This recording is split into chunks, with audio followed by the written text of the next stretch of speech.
মৰমৰ ছাত্ৰ ছাত্ৰীসকল, আজি মই তোমালোকৰ লগত আলোচনা কৰিম বহুপদ লেচনৰ পৰা মেট্ৰিক আৰু আগন্তুক প্ৰি ফাইনেল পৰীক্ষাত কেনেধৰণৰ MCQ আহিব সেই বিষয়ে। ক্লাছ 10ৰ গণিতৰ বহুপদ লেচনৰ যিখিনি MCQ মেট্ৰিক পৰীক্ষা আৰু প্ৰি ফাইনেল পৰীক্ষাত আহিব পাৰে সেই বিষয়ে এই ভিডিঅ'টোত আলোচনা কৰা হ'ব। চোৱা, আমি প্ৰথম MCQটো দিয়া আছে 3x plus 3x plus 1 by 3x plus 1 minus 3xৰ মান কি হ'ব? ইয়াৰ শুদ্ধ উত্তৰটো হ'ব অপশ্যন নম্বৰ 2। পৰৱৰ্তী কুৱেশ্যনৰ শুদ্ধ উত্তৰটো হ'ব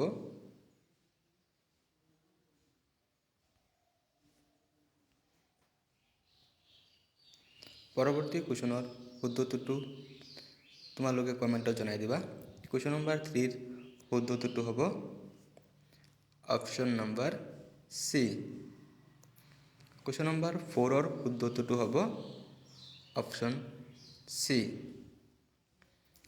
কুৱেশ্যন নম্বৰ 5ৰ শুদ্ধ উত্তৰটো হ'ব অপশ্যন এ। কুৱেশ্যন নম্বৰ 6ৰ শুদ্ধ উত্তৰটো হ'ব অপশ্যন এ। 7 নম্বৰ প্ৰশ্নৰ শুদ্ধ উত্তৰটো হ'ব অপশ্যন বি। 8 নম্বৰ কুৱেশ্যনৰ শুদ্ধ উত্তৰটো হ'ব অপশ্যন বি। পিছৰ প্ৰশ্ন নম্বৰ 9ৰ শুদ্ধ উত্তৰটো হ'ব অপশ্যন এ।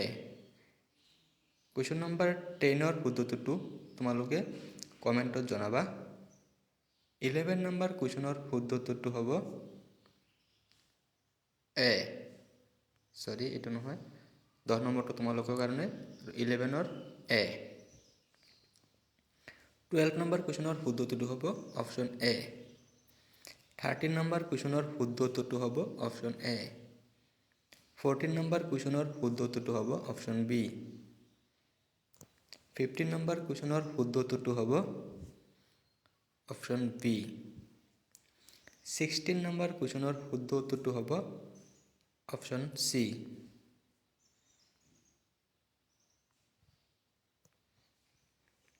17 নম্বৰ কুৱেশ্যনৰ শুদ্ধ উত্তৰটো হ'ব অপশ্যন এ।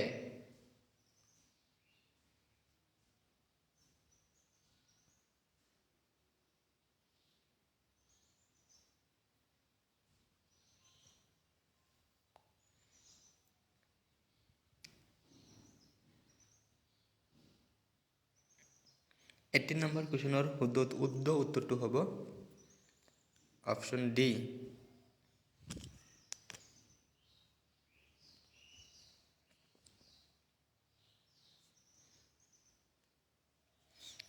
19 নম্বৰৰ 18ৰ শুদ্ধ উত্তৰটো হ'ব অপশ্যন ডি। 19 নম্বৰৰ শুদ্ধ উত্তৰটো হ'ব অপশ্যন বি। 20 নম্বৰৰ শুদ্ধ উত্তৰটো হ'ব অপশ্যন ডি।